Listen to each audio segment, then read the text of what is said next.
been brutally hot and dry and windy here in Nebraska the last week. ET values, potential ET for the last week has been over 2.5 inches of water have been evaporated from our standard crop of alfalfa. Even yesterday, that would be a 0.44 inches of ET.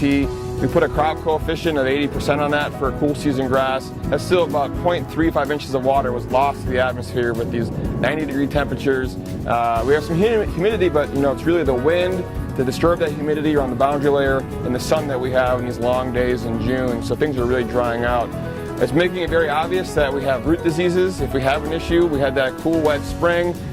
Things like necrotic ring spot, take all have been pretty bad. May not be obvious until now. It's hot and dry and we're seeing the symptoms of those root diseases. Not all we can do now. Those pathogens were active when it was cooler and wetter, but we can keep an eye out for summer patch.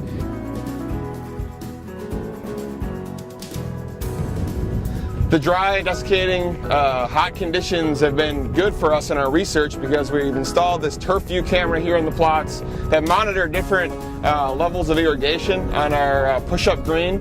And so we're able to quantify, through thermal imaging and temperature data from a weather station, how much water that plant is instantly transpiring, how much stress it's under.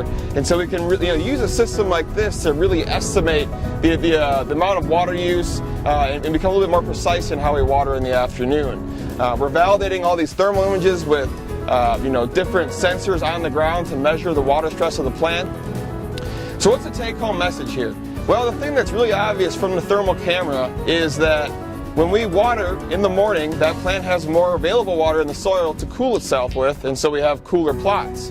Interestingly though, those same plots that are cooler during the day are actually warmer at night because that extra water retains heat, and so it slowly can heat up the profile, and it prevents it from changing temperature as much as a drier plot. And so the take-home message is you don't want to be watering your turf in the afternoon because we take all that heat and we push it down into the soil, and over time the soils can get very warm and start killing our roots. And so keep things as dry as we can and water in the morning to keep that grass as healthy as can be under these conditions.